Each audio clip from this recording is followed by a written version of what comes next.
Oi, Yasmin, bom dia. Bom dia, sir. Que linda que você tá.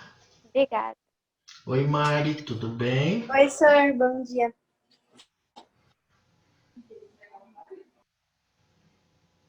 Oi, Luca, bom dia. Oi, Isaac, bom dia, tudo bem? Oi, Sor. Oi, Eduardo, bom dia. Oi, Sor. Oi, Carvalho, tudo bem? Tudo. Oi, Rayane, bom dia.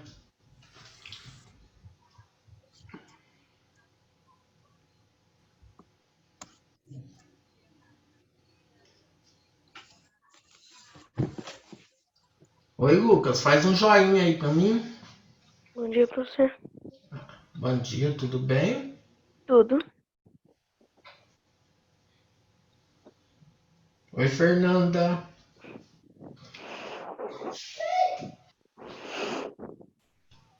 Oi, Isa, bom dia.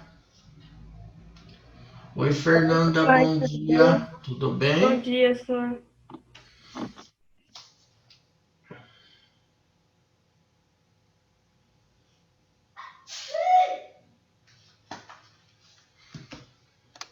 Oi, Ana, Ô, tudo bem?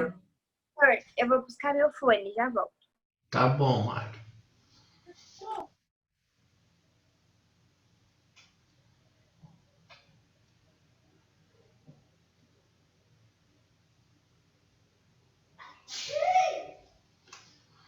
Tudo bem? Quem tá faltando? Você estava em aula hoje? Oi, Duda, tudo bem? Senti sua falta. Oi, Sor.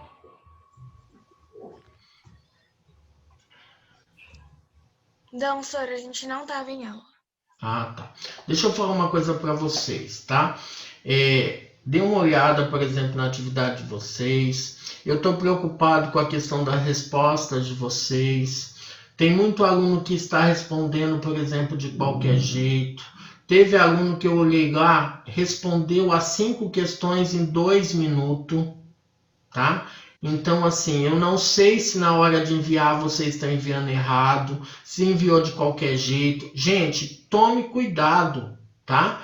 Tem tempo? Tem, mas não precisa fazer correndo. Recorre-se à apostila, dê uma olhada na revisão, tá? Isso vai ajudar vocês, não precisa fazer correndo, tá? Tem muitos alunos lá que saiu zerada a nota para mim. Então significa que na hora de enviar mandou errado. Não está salvando e mandou. E aí isso está me preocupando, porque isso é o resultado na nota de vocês. Então faça com calma, com cautela. Um aluno falou assim para mim, professor, quando eu pego, por exemplo, as atividades para fazer do senhor, eu dou uma olhada na apostila, eu pego a revisão. Se eu tenho dúvida, eu corro lá e olho a revisão. Isso tudo ajuda vocês, gente. Não faça as coisas correndo, porque as notas de vocês não estão sendo muito boas. Então, assim, não é aluno que tenha dificuldade para fazer. É aluno que, às vezes, na hora de responder, não está tomando cuidado devido. E isso pode prejudicar vocês lá na frente, na média de vocês, tá bom? Faça com calma, faça com cautela, tá? Vocês podem ver que as questões da atividade 2 elas estavam mais difíceis. Vocês lembram disso? Eu comentei isso com vocês. Agora, da atividade 3 e 4, né? Ela já estava mais simples. Ela já estava bem de encontro com aquelas atividades que eu trabalhei com vocês, principalmente na revisão. Então, assim, gente, se vocês têm grupo da sala, tá? Não sei se vocês têm, manda, tá? Dá um print na tela lá na revisão, ajuda um ou outro, sabe? Não é passar resposta. Teve gente que falou assim, que pegou a resposta de outro e tentou responder. Errou tudo. Por quê? Porque o programa ele altera todas as alternativas. E aí quem perde são vocês. Então fique atento a isso aí, tudo bem? Tá? Professor, Pronto. Pode falar, Mar. você falou que a semana 2, 3 e 4, né? Que você tá vendo essas coisas. Isso. Só que você já colocou a nota lá, não Já colocou? coloquei, já porque não tem como. Vocês tiveram o tempo de vocês. E aí eu fiquei preocupado, porque as notas não foram boas. Ah, tá. E assim, são alunos bons com notas baixas. Então eu não sei se na hora de enviar não salvou a alternativa correta, tá? Eu falo assim, não é a dificuldade, porque assim, faz parte da apostila, tá na apostila, tá lá na revisão, então dê uma olhada com calma, não precisa fazer as coisas correndo, tá bom? Vocês prometem que vocês vão melhorar? Tá? Tá bom então, tá? Porque eu não quero ver nota baixa não, vocês são bons, vocês têm que continuar sendo bons, tá bom? Então vamos lá, rapidinho, senão não vai dar tempo da gente fazer tudo que nós temos para fazer hoje, tá? Na aula passada a gente falou um pouquinho da tarefa 11, aonde a gente falou da tarefa que era para vocês fazerem um desenho, né? O Eduardo até mostrou já o desenho dele, mostrou como que ele fez, tudo certinho, tá bom? E nós trabalhamos até aqui, né? Até o quilombo buraco do tatu, correto? Certo? Até caiu na prova sobre a questão de quilombos e tudo mais, tá? Então é legal que a gente pense. Hoje nós vamos falar aqui, ó, começar na página 27, falar sobre a abolição da escravatura e suas consequências para a população afrodescendente, tá?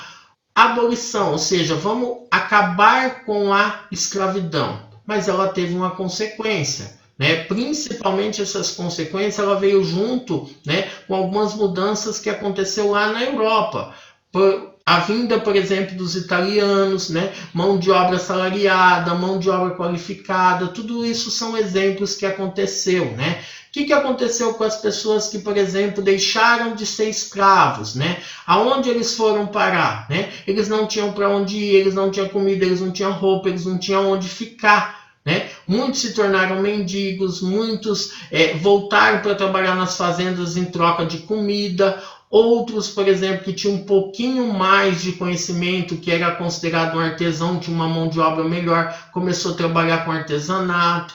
Outros começou a trabalhar na roça, né? Continuou trabalhando na roça em troca da sua comida e tudo mais. Então, são alguns exemplos que a gente tem, tá?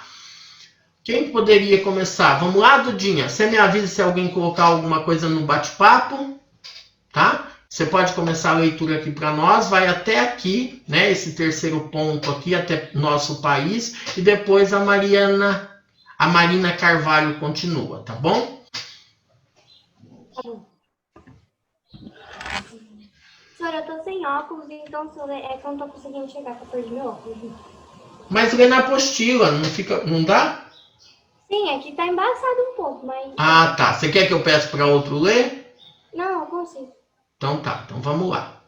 Você observou que a luta da população de escravos pela liberdade era um fato.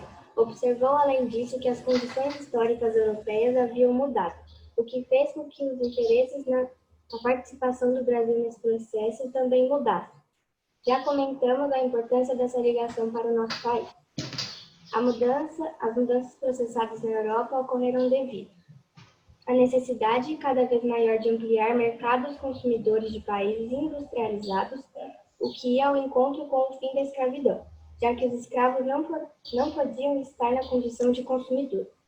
Só um minutinho, Duda. O que eu quero falar para vocês? Devido a todas essas mudanças no processo, né? Olha lá, a necessidade de ampliar o mercado consumidor. Se ele é escravo, ele não consome, porque ele não tem dinheiro, então ele deixa de ser mercado consumidor. Então isso também forçou o fim da escravidão, tá? Pode continuar, Duda. As crises internas em alguns países que se unificaram nessa época, como Itália e Alemanha, que faziam com que as parcelas da população local ficassem sem trabalho e com poucas condições de sobrevivência. Muitos deles saíam de lá e vinham procurar lugares em outros, né, continentes, em outros países, né? Pode continuar? Pode. Ao fato de que o Brasil e outros países da América ofereciam trabalho e o sonho da oportunidade da posse de terras inexploradas, o que atraiu o imigrante europeu para o nosso país. Muito bem. Pode continuar, Carvalho. A ampliação da mão de obra para atender o cultivo do café, como você já viu, acabou criando um ambiente favorecedor das ideias abolicionistas que circulavam entre várias esferas da população, intelectuais, políticos, empreendedores menos tradicionais. A partir daí, leis iriam libertando, sempre seguindo os interesses econômicos em confronto. A população estava afrodescendentes. Tá, então vamos pensar um pouquinho. A população escrava afrodescendente. Então eles poderiam o quê? Ampliação da mão de obra para obter, né, e atender o cultivo do café. Então essa mão de obra, ela, na maioria das vezes, ela tinha que ser o quê? Especializada, né? Então elas veio muitas vezes com os imigrantes, né? E principalmente, olha lá, com ideias abolicionistas. O que quer dizer isso, né? Que muda muito, né? E aí a gente tem várias esferas, como os intelectuais, os políticos, né? Que aí começavam o quê? Pensando em libertar a questão dos escravos. Pode continuar, Mara. Também. Essa liberdade...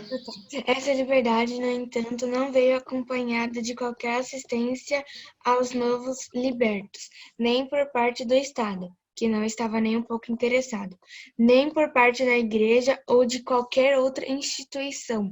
Não havia escolas que os educassem, não havia suporte para a saúde, moradia, trabalho ou qualquer tipo de preparo para a nova realidade que conheceriam.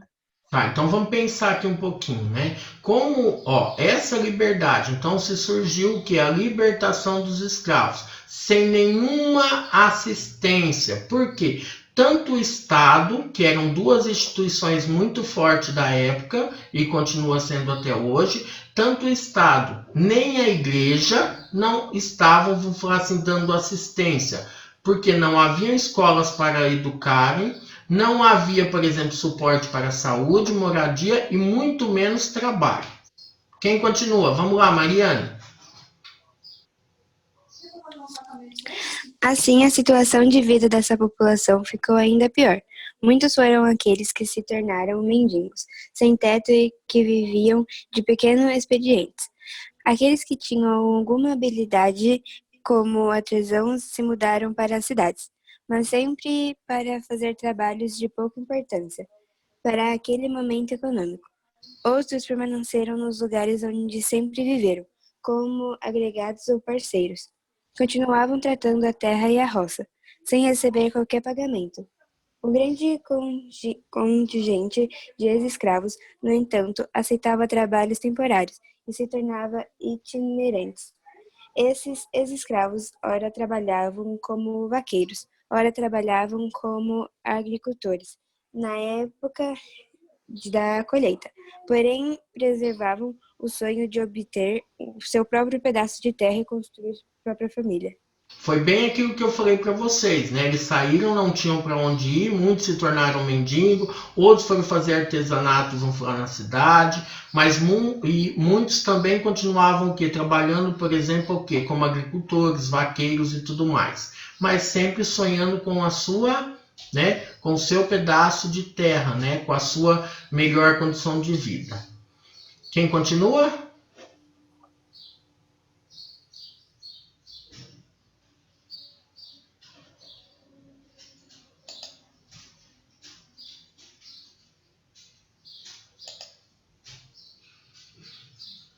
Ninguém?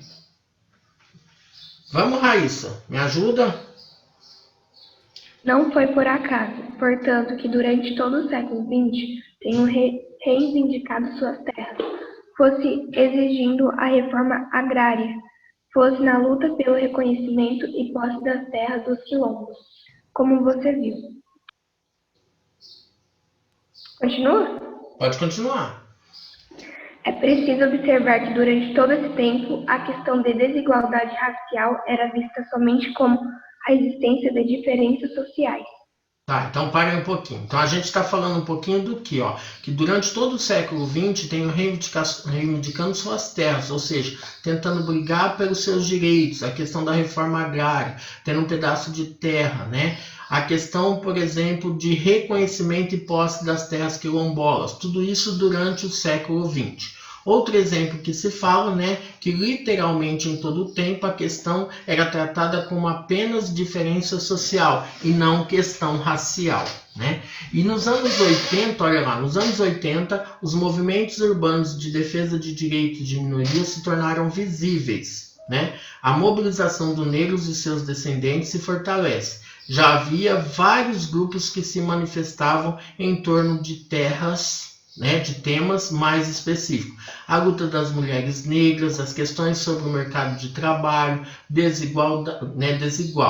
Até que surge, agregando todas essas lutas, o movimento negro unificado, impondo sua presença política e cultural e obtendo várias vitórias legais a favor da igualdade racial. Se a gente parar para analisar, né, essa briga pelos direitos das minorias, né, hoje a gente está vendo muito isso, por exemplo, no que aconteceu, por exemplo, lá nos Estados Unidos, né? E acabou se revoltando a nível mundial, né? A questão do racismo, do preconceito, sim, né? A gente sabe que no passado era muito mais forte isso, né? Principalmente devido aos direitos que eles vieram conquistando a partir de 1980. Resolveu todo o problema? Não. Passa ainda por desigualdade, por diferenças? Passa, né? A gente vai analisar um pouquinho mais para frente a questão salarial, a questão educacional e a questão de saúde, né?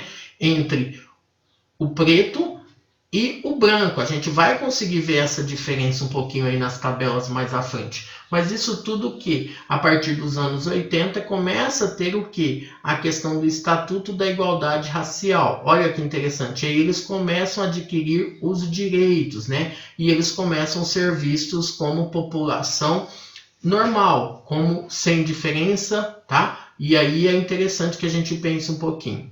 Olha lá na página 28. A participação mais organizada da população negra na defesa dos seus direitos permitiu algumas das conquistas importantes. Em 1980, a criação de órgãos de assessoria em todos os níveis administrativos. Em nível federal, é criada a Fundação Palmares, ligada ao Ministério da Cultura. Em 1988, a Constituição Federal prevê o quê? A questão da igualdade, né? E prevê também a criminalização do racismo, né? Hoje, racismo é crime. Em 1989, a Lei K.O., que define crimes resultantes de preconceito em espaços públicos, comerciais e de trabalho. Em 1991, criação de delegacias especializadas em crimes raciais. Em 1995, a criação de delegacias, Programa de Combate ao Racismo, ações afirmativas de promoção de acesso ao ensino superior, que são as cotas raciais. Então, hoje, no ensino superior, nas universidades, você tem 20% reservado a cotas, né? Ou seja, a população negra. E obrigatoriamente, né, a obrigatoriedade da inclusão no currículo do ensino básico, do estudo da história e da cultura afro-brasileira, que antes não se existia, não se falava da cultura afro-brasileira. E o Programa de Promoção da Igualdade de Oportunidades para Todos do Ministério Público do Trabalho. E aí a gente tem aqui um exemplo do Estatuto da Igualdade Racial, né? Que estabeleceu 20% de cotas para negros em serviços públicos federal. Então, quer dizer, quando você faz um concurso, né, uma quantidade de vagas é destinado a negro. Ministério do Trabalho incluiu o campo raça-cor em todos os programas financiados pelo Fundo de Amparo ao Trabalhador. Criou o Sistema Nacional de Promoção da Igualdade Racial, 600 casos de racismo e discriminação racial no país. E a Caravana Pátria Educadora para a Promoção da Igualdade Racial e Superação do Racismo já visitou os estados do Pará, Maranhão, Santa Catarina, Rio Grande do Sul, além de Moçambique, né, que é um país que fica no continente africano, para promover debates sobre igualdade racial. Então, aqui a gente tem algumas políticas que defendem, por exemplo, a questão dos direitos da minoria, mesmo sabendo, tá, que lá, por exemplo, né, que a gente vai analisar, que lá na parte, por exemplo, quando a gente fala do censo de 2010, já a população negra, né, ou seja, preto e pardo, eles são a maioria, eles ultrapassam 51% de população já, tá? Agora nós vamos lá na tarefa 12. Vamos lá na tarefa 12. É atividade para a gente fazer para o dia 17, ou seja, quarta-feira que vem.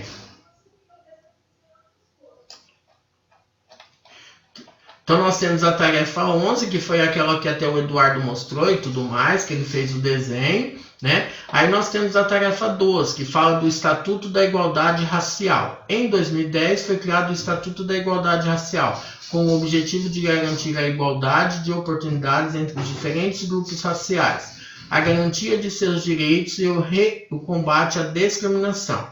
Pesquise o Estatuto da Igualdade Racial. Escolha um dos seus capítulos e o resuma. Tá? Eduardo, você já chegou a fazer ou não?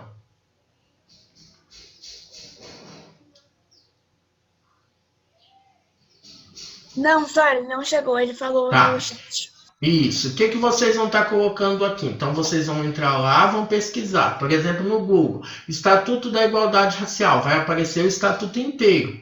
Tá? Aqui tem 6 capítulos. O primeiro capítulo que fala da saúde, o segundo da educação e cultura, o terceiro que fala da liberdade de consciência e de crença, o quarto que fala do acesso à terra e à moradia, do quinto do trabalho e do sexto dos meios de comunicação.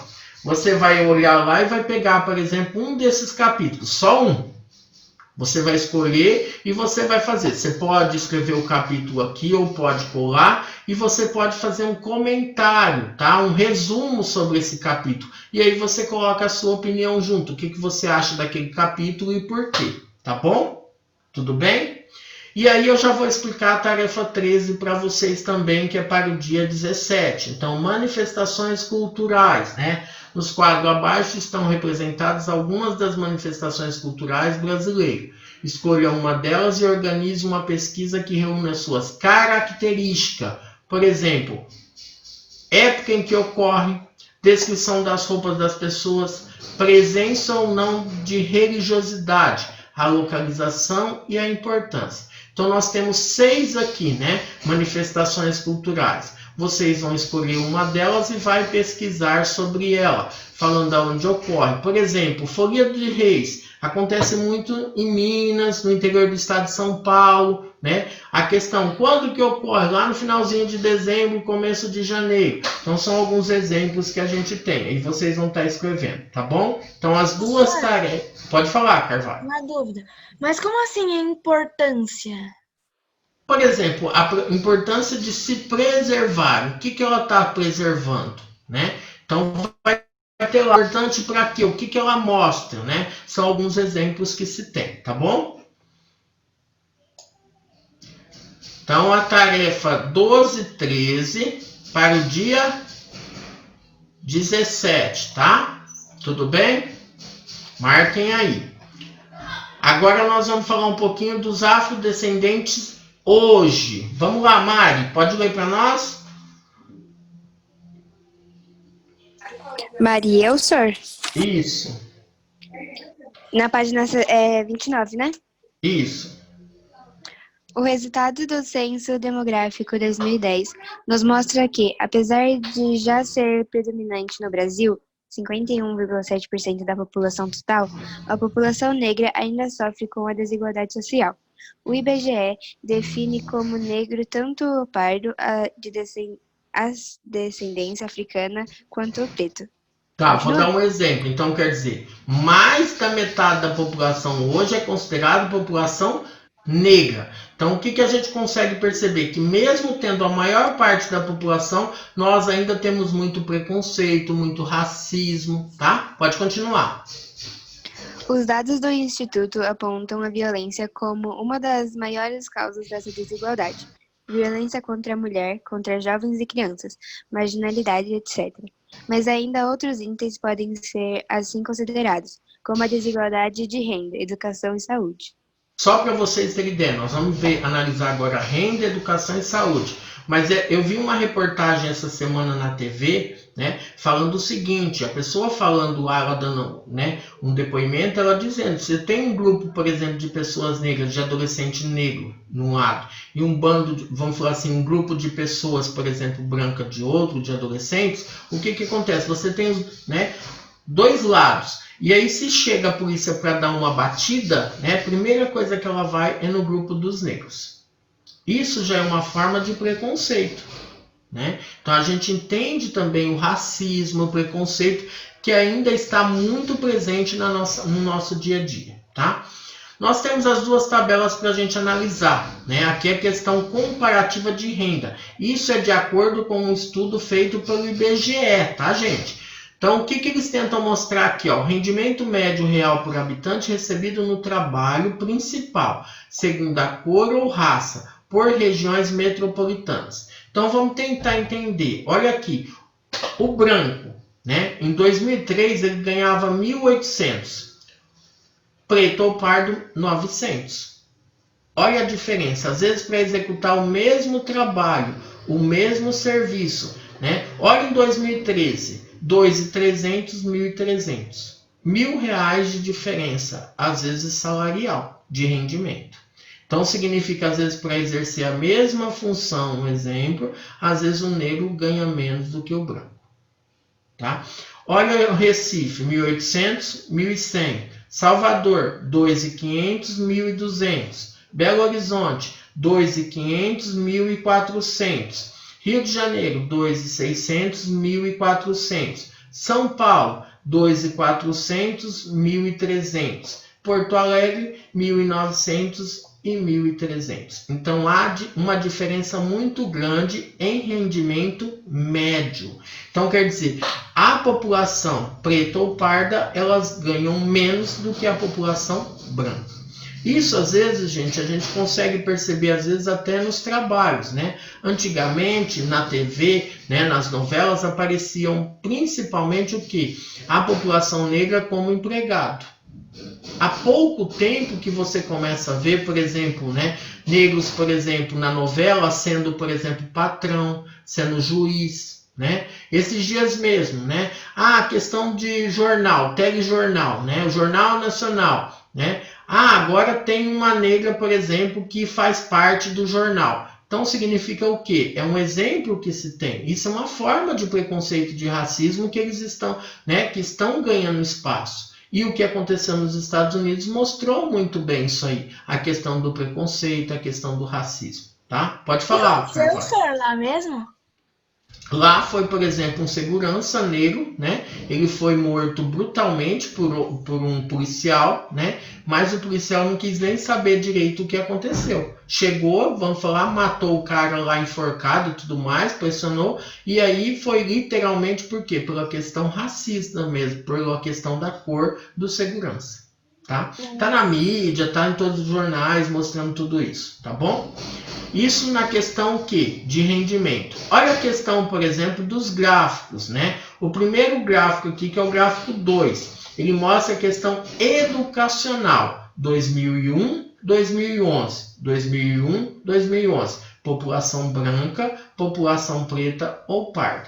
A gente consegue perceber que, por exemplo, nos níveis fundamentais, ou seja, nos níveis mais baixos, a população negra é a maior. Quando chega no ensino superior, a população negra diminui.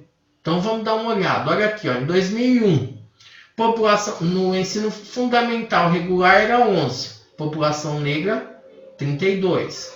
No médio, 34, 43.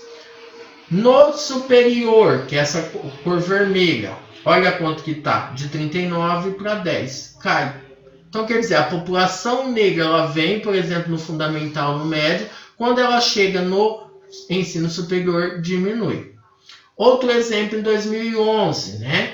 Olha lá, era 4 para 11, 24 para 45, né? Mas olha, por exemplo, no ensino superior, 65 para 35. Então, já aumentou o acesso à população, por exemplo, preta ou parda, no ensino superior, mas não da forma que deveria.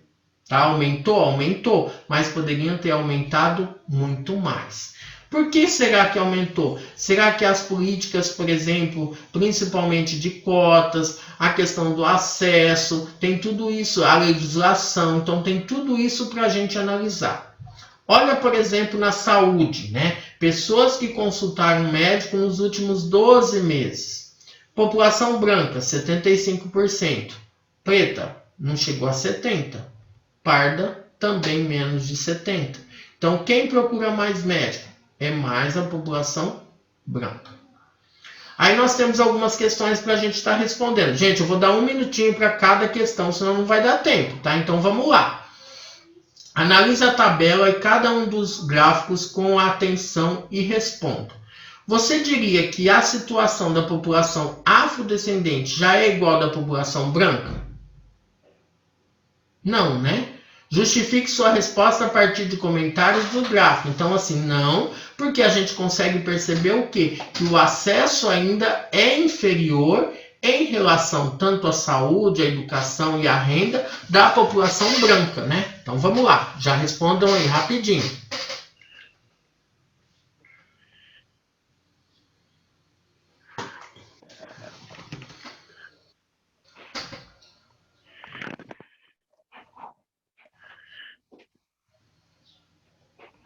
Pronto? Pode falar, Isaac. Isaac? Liguei sem querer. Tá. Então dá para a gente falar que não, né? Mesmo tendo aumentado, ainda existe uma grande diferença, tanto na questão da saúde, da educação e da renda, né? Qualidade de vida, por exemplo, né? Saúde e tudo mais do branco é melhor do que, né? A questão do pardo ou branco. Pardo ou preto, né? Desculpa. A questão B. Comparando o censo de 2000 ao censo de 2010, houve avanço em relação à qualidade de vida da população afrodescendente? O que vocês acham? Sim, por quê? Devido à igualdade, às leis, o que acontece?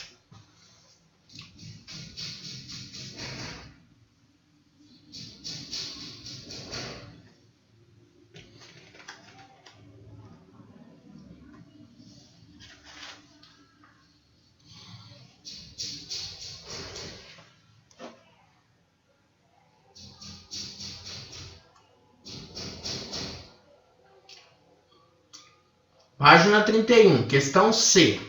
Considerando o que foi estudado, a que você atribui essas mudanças? Será que é a questão, vamos falar assim, da luta, vamos falar assim, dos negros?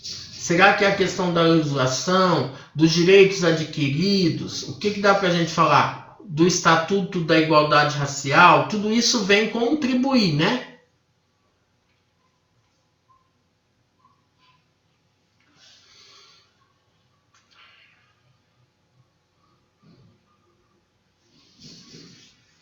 Isaac, tá conseguindo acompanhar, filho? Faz um joinha aí. Não, senhor. Qualquer coisa você dá um print na tela, tá? Aí depois ajuda você, tá? Tá bom.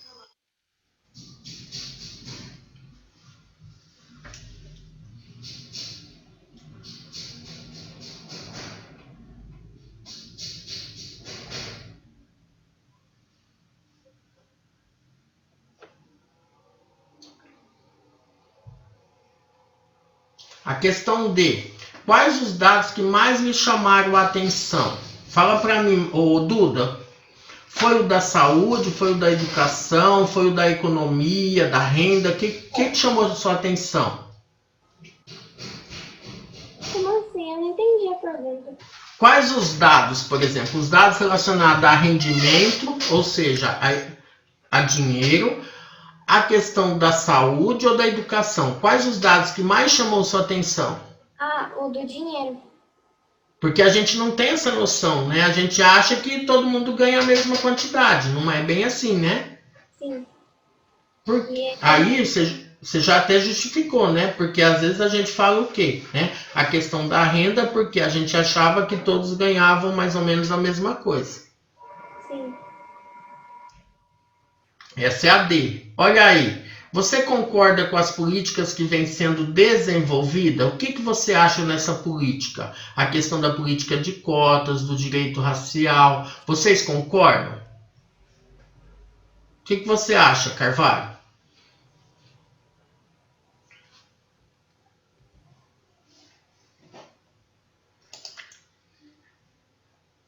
Carvalho? Ai, senhor, desculpa, peraí que eu tô na B, eu tô copiando, peraí. Quem gostaria de falar? Raíssa, você concorda com essas políticas, por exemplo, que vem sendo desenvolvida? Eu não entendi a pergunta. Essas política de cotas, a questão, por exemplo, do Estatuto da Igualdade Racial, tudo isso, você concorda com essas políticas que vêm sendo colocadas ou não? Sim, Por quê? porque eles estão recebendo mais direitos do que antes. Isso, muito bem. A questão mesmo de ter uma igualdade entre toda a população, né? Quem colocou uma observação aí no bate-papo, Duda?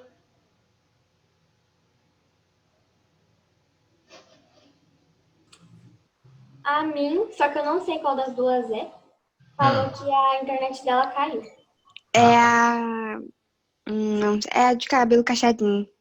Qualquer coisa depois, se vocês puderem, vocês dão um print na tela e aí vocês, qualquer coisa, coloquem no grupo de vocês, caso vocês tenham, tá bom? Então aqui na E fala, você concorda com as políticas que vêm sendo desenvolvidas? Sim, porque mostra o que? Eles terem mais direito, eles terem mais uma igualdade, né? Tudo isso dá para estar colocando.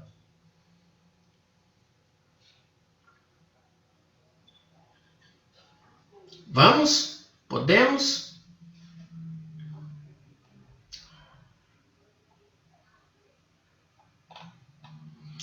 Ribeirinhos e Caiçara, duas culturas relacionadas ao meio ambiente. Quem que pode estar lendo para nós? Posso ler? Pode.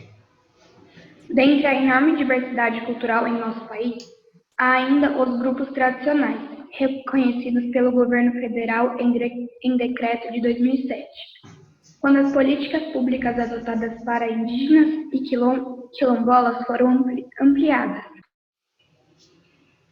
Pode continuar. É o caso dos povos ribeirinhos, que são habitantes tradicionais das margens dos rios, com destaque para os rios da Amazônia, que somam 6.513 indivíduos, dados de Joshua Project. Aqui nós estamos... Só um minutinho, depois você continua para nós, tá? Aqui nós estamos falando um pouquinho do que? Dos grupos tradicionais, como os ribeirinhos e os caiçara. E não podemos esquecer o que são povos ribeirinhos. São aqueles habitantes tradicionais das margens dos rios, né? Principalmente com destaque para o rio Amazonas. Eles moram em palafitas, que são aquelas construções de casas em cima de madeira, na beira do rio. Por que eles constroem aquelas casas? Porque na época das enchentes, né, o que acontece? A água sobe e não chega até as casas. Na época da seca, eles ficam na parte superior, ou seja, mais acima do chão. Por quê? Porque o rio secou, a água dali secou. Pode continuar, Mário. Raíssa, desculpa. Historicamente, essas populações são formadas por mestiços de indígenas, portugueses e negros, que se instalaram ao longo dos rios, sobrevivendo de pesca artesanal e da agricultura de substâncias, além do extrativismo vegetal. Tá. Quando a gente fala dessa agricultura de subsistência, é literalmente para o seu sustento, né? Uma pesca artesanal, que é aquela pesca que não é tão predatória. Por quê? Porque ela acaba não degradando o meio ambiente. Pode continuar. O mais interessante é seu profundo conhecimento sobre o meio em que vivem e sobrevivem. Eles são especialistas nas várias espécies de vegetais e animais da sua região. Inclusive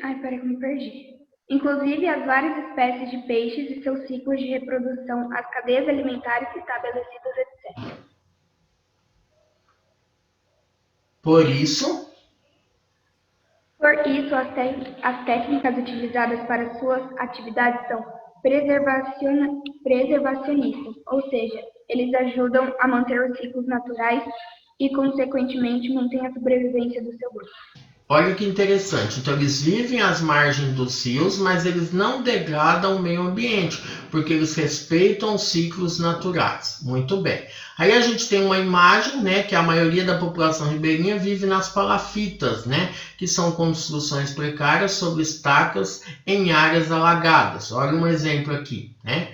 Depois a gente tem a segunda imagem, né? A pesca artesanal e sustentável é uma das principais atividades da cultura ribeirinha. O controle dos ciclos naturais pelos ribeirinhos permite que sobrevivam tanto com a pesca como o cuidado da preservação florestal. Muito bem, tem que cuidar, né? Professor, Oi? não cai não essas casas assim de madeira? Não, tá? É claro que, por exemplo, porque aqui na maioria das vezes são rios, os rios são das águas, vamos falar assim, mais tranquilas. Eles têm que tomar cuidado, por quê? Por causa quando chove, muita água sobe e às vezes pode até invadir às vezes as casas, tá? Mas eles têm que tomar um pouquinho de cuidado, por isso que eles são construídos, por exemplo, em casas, por exemplo, mais acima. Chega, por exemplo, na época da seca, que essa água daqui, por exemplo, desaparece, o que eles vêm? Eles vêm e arrumam as casas novamente, já para o próximo período de chuva, tá bom? Quem continua? Vai lá, Carvalho. Outro grupo. Outro grupo tradicional que se destaca é os caiçaras, que se estendem em várias comunidades ao longo do litoral. Portanto, sua sobrevivência depende do mar, do mangue e das matas do entorno, principalmente no sul, no sudeste do país. Pode continuar. Assim como os ribeirinhos, os caiçaras também vivem em estreita relação com o seu meio ambiente, conhecendo seus segredos naturais e deles se apropriando por meio de pescas artesanal e da colheita de crustáceos e de vegetais. Também mantém pequenas hortas e mais recentemente vem desenvolvendo atividades turísticas. Tá, vocês já devem ter visto, né? Quando a gente vai para a praia, né, seja no litoral ali de Santos, lá de Ilhabela, às vezes a gente está chegando perto da praia e tem aquele pessoal que monta as barraquinhas na beira da estrada, que eles ficam vendendo o quê? Quem já viu? Eu acho que eu nunca vi. Eles ficam vendendo banana, caranguejo e tudo mais. Vocês já viram? Não. Senhor, Às vezes eles ficam... Oi, pode falar. quando eu tava viajando para Ilha Comprida, a gente tava, tipo, uma estrada, tipo, no meio do mato mesmo, sabe? E tinha um cara lá vendendo banana, não era só um, não, tinha vários lá pra frente. Isso, Ilha Comprida naquela região tem bastante, né? E chegando, eles ficam vendendo, por exemplo, aqueles crustáceos, né? Muitos Sim. deles vendendo os caranguejos para que a gente possa ou comer ou pescar e tudo mais. Então eles ficam vendendo, então eles fazem daquilo ali o sustento deles, né? Então são alguns exemplos que a gente tem. Ó, aqui nós temos um exemplo de uma canoa, né? Canoas caiçaras em Ilhabela, alugadas para passeio turísticos, né? Então eles alugam para as pessoas, né, passearem. E aí a gente tem uma casa caiçara típica, né? Uma casinha bem simples, na beira da praia e tudo mais, tá? São alguns exemplos que a gente tem. Pode falar, Isaac. Quando foi lá pra... Como fala? Para Ilhabela? Para Ilha Comprida? Mas eu não lembro onde que era. A gente foi pra Ilha Comprida e pra outro lugar de lá. Lá tem bastante aquela região lá, tem bastante. Ilha do Cardoso lá. Ilha do Cardoso, né? Muito, como diz, vamos falar, conhecida ali naquela região. Quem continua? Posso ler, senhor? Vai, Mari.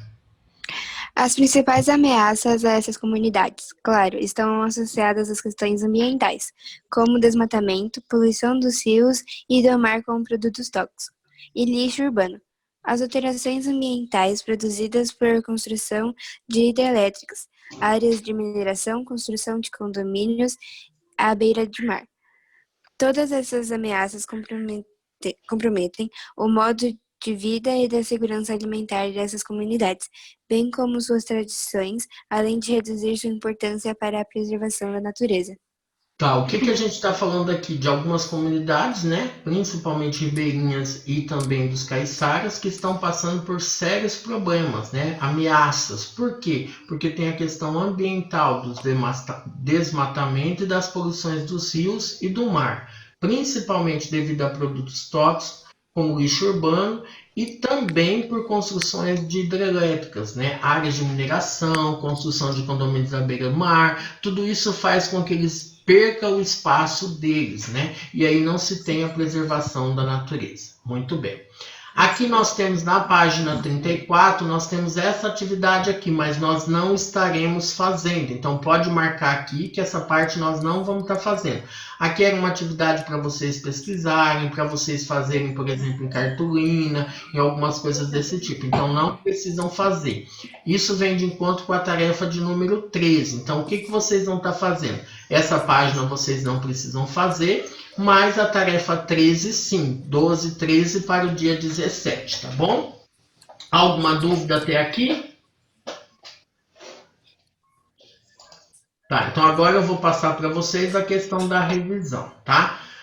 Só peço para vocês, qualquer coisa, dê um print na tela para vocês estudarem, para ajudar vocês, tá bom? Começando falando hoje, por exemplo, sobre em 1980 foi criado, né, a criação de órgãos de assessoria em todos os níveis administrativos. Em nível federal, né, é criada a Fundação Palmares, ligada ao Ministério da Cultura. Vocês lembram que eu falei lá naquela parte onde tinha o estatuto, vamos falar da igualdade racial, né? Então é interessante que vocês pensem um pouquinho. A gente fala um pouquinho do que? Principalmente aí, né, das universidades públicas, política de cotas e tudo mais que a gente falou para vocês lá nos estatutos, né, da igualdade racial. Mas só que eu coloco aqui, né, um trecho do livro, né, Casa Grande Senzala, né, é de Gilberto Freire, né. Florestan Fernandes, ele é um sociólogo e ele faz um comentário em cima desse livro, né, que ele fala sobre o quê, né? Fala sobre o mito da democracia racial. Isso aqui vai estar caindo nas atividades de vocês, então é interessante que vocês leiam novamente, que vocês estudem. Olha lá, do ponto de vista sociólogo, o Brasil se constituiu sobre o mito da democracia racial, principalmente depois da publicação de Casa Grande Senzala, de Gilberto Freire. De acordo com Florestan Fernandes, em 1965, o ideal da miscigenação fora difundido como um mecanismo de absorção do mestiço, não para a ascensão social do negro, mas para a hegemonia da classe dominante. O mito da democracia racial assentou-se sobre dois fundamentos. Sabe aquela história do o senhor muito bom, né? E o escravo submisso, é aquele que o senhor era bonzinho, que fazia tudo, e a questão do quê? Do escravo que sempre acatava e falava amém a tudo, né? Então ele cita essa parte, vamos falar assim, no livro, né? A crença no bom senhor exalta a vulgaridade das elites modernas, como diria Contardo Caligares, e juntamente com a espécie de psicodialidade. O que quer dizer essa daqui, né? Que é cordial, né, que aceita tudo, né, seriam responsáveis pela manutenção e aprofundamento das diferenças sociais. O mito do escravo submisso fez com que a sociedade, de um modo geral, não encarasse de frente a violência, né, da escravidão. Fez com que os ouvidos se ensurdecessem aos clamores do movimento negro, por direito e por justiça. Então todo mundo se cala, todo mundo fica quietinho, que é a questão do mito do escravo submisso, que eu concordo com tudo, tá? Isso cita muito bem nesse livro Casa Grande Senzala. As proposições legislativas sobre a inclusão de negros vão desde o projeto de lei que reserva aos negros um percentual fixo de cargos da administração pública, aos que institui cotas para negros nas universidades públicas e nos meios de comunicação. Lembra que eu falei para vocês que antigamente, nas novelas, nos seriados, na TV, só aparecia negros como empregados, né? De um tempo para cá eles já começam a assumir outros papéis. Então são exemplos que a gente tem, tá? Quando se menciona o trabalho escravo no Brasil, a primeira lembrança é da escravidão negra. Realmente foi ela a mais marcante, a mais longa e terrível. Mas o trabalho escravo se inicia no Brasil com a escravidão indígena. Não deu certo, porque o índio fugia, não era considerado um escravo bom. Considerando a realidade estabelecida pela implantação do trabalho escravo dos negros africanos trazido ao Brasil. As condições de vida dos escravos africanos eram terríveis, razão pela qual a média de vida útil deles não ultrapassava os 15 anos, ou seja, eles trabalhavam muito e eram escorraçados, então significava que eles não tinham expectativa de vida muito alta. Os negros africanos reagiam à escravidão das mais diversas formas, através das fugas, dos quilombos, da luta armada, da preservação dos cultos religiosos, da dança e da música. O negro é parte integrante da história brasileira, apesar dos muitos preconceitos que ainda persistem contra eles. Até hoje foi o que a gente viu que aconteceu nos Estados Unidos e principalmente essa questão aí da saúde, da educação e da renda. O fim do tráfico de escravos no Brasil ocorreu em meados do século XIX, quando começaram algumas experiências com a mão de obra assalariada de imigrantes, com a chegada de quem? Dos italianos, dos alemães e tudo mais.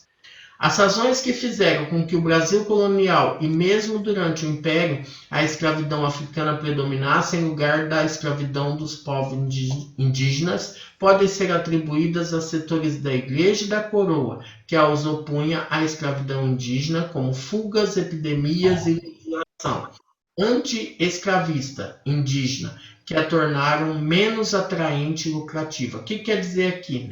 Ela não era tão lucrativa, então a igreja e a coroa se opunham à escravidão indígena. E aí no último eu falo sobre os povos ribeirinhos, que são aqueles habitantes tradicionais das margens dos rios, com destaques para os rios da Amazônia, que foi aquela parte lá que a gente leu, que a gente acabou comentando. Essa é a parte da revisão que eu quero que vocês anotem. Isaac, dá um print na tela, verifique se você consegue ler certinho, dê uma olhada. Por quê? Para estar ajudando vocês na hora de responder as atividades, tá? Se vocês estiverem em grupo, dá um print na tela, coloca, por exemplo, no grupo. Professor, tem como, por exemplo, eu dar um print, por exemplo, aparecer mais nítido? Pode, não tem problema. Pega em duas partes, pega essa parte e depois pega a parte de baixo, para estar ajudando vocês a estarem estudando, Então, por exemplo, dá um print nessa primeira parte. Deu? Agora dá um print na segunda parte, tá? Para estar ajudando vocês a estar respondendo as atividades. Tudo bem? Alguma dúvida? Ou só eu tenho. Pode perguntar, Mari. Você deu um resumo aí, só que tudo que tá na prova tá na página 27 a 34, né?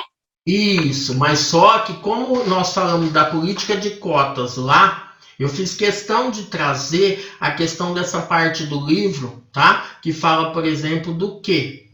Dos escravos e tudo mais. E aí é legal que vocês estudem também pela revisão, tá? A revisão, ela ajuda vocês a estar respondendo as questões.